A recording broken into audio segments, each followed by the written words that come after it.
આપણને પોસાય એમ નથી, મને ખબર છે. કાંઈ 24 કલાક કૃષ્ણ આપણી સાથે હોય તો કોને ગમે કયો?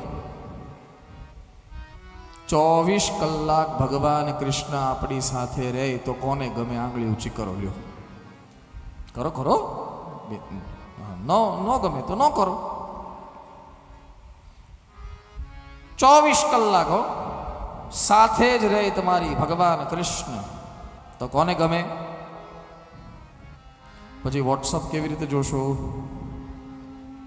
પછી ફેસબુક કેવી રીતે જોશો, પછી રીલ્સ કેવી રીતે જોશો, પછી વહુની બુરાઈ કેવી રીતે કરશો, વહુને સાસુની બુરાઈ કેવી રીતે કરશો. કેટલું બધું બાધા આવી જાય, કેટલી બધી બાધા આવી જાય, કેટલી આવી જાય. હા,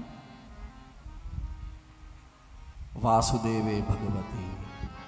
ભલે ભગવાન કૃષ્ણ આપણી સાથે 24 કલાક ન રહે, પણ એનું અનુસંધાન वो मेरे साथ है, बस वो मेरे पास है. तू जहां जहां चलेगा मेरा साया साथ होगा.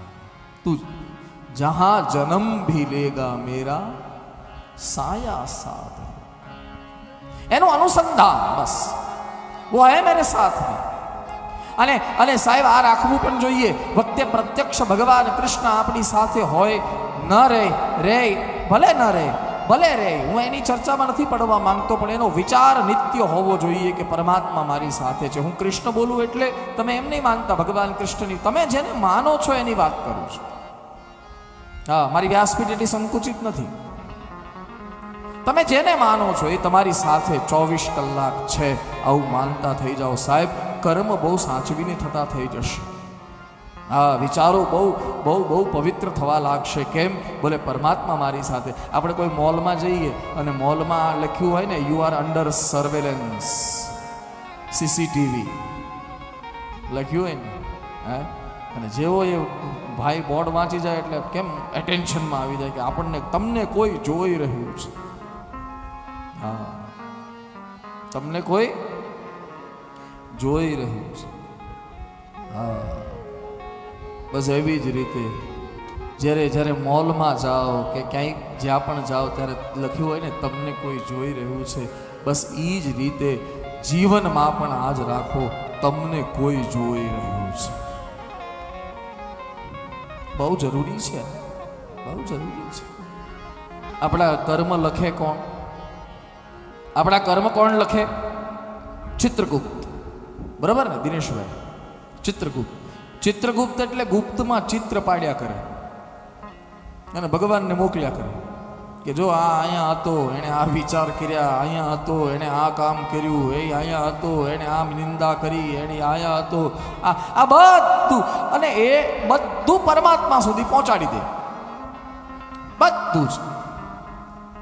એટલે કહેવાનો અર્થ કે છોડવાની જરૂર નથી. ભક્તિ કરતા રહો, એની મેળે એક દિવસ છૂટી જશે.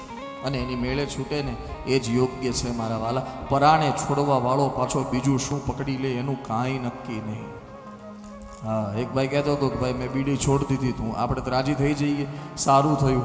પછી 6 મહિને ખબર પડી કે હવે એણે ગાંજો શરૂ કર્યો છે. પરાણે છોડવા વાળો શું પકડે એનું કાંઈ નક્કી નહીં. એના કરતાં ભક્તિ કરતા રહીએ. એ ભક્તિ જ એક દિવસ એવો સૂર્ય જગાવશે. ઘણા લોકો વ્યસન છોડવાની વાત કરે. ઘણા લોકો, અમે કોઈના ઘરે જઈએ ને તો ભાઈ આમ પગે લાગે ને, આમ પાછળ એના પત્ની એટલે બેન ઊભા હોય.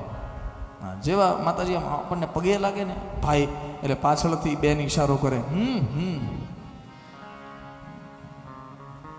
તમે કઈ કહેતા જાઓ. હા, નહીં તો આમ કરે. ખરેખર છે. આ બીડીવાળા ધુવાડા બહુ કાઢે. પછી એને એમ કહેવાની ઈચ્છા થાય, રહેવા દે, ધુવાડો કાઢ નહીં, એક દિવસ તારો ધુવાડો નીકળી જશે. હા, એટલે ગુટકાવાળા તો આમ તોડે. એની સ્ટાઇલ જબરજસ્ત હોય. આમ તોડે અને પછી આમ ખાય ને. એ યમરાજને કે આવું છું, અબ ભી આયા.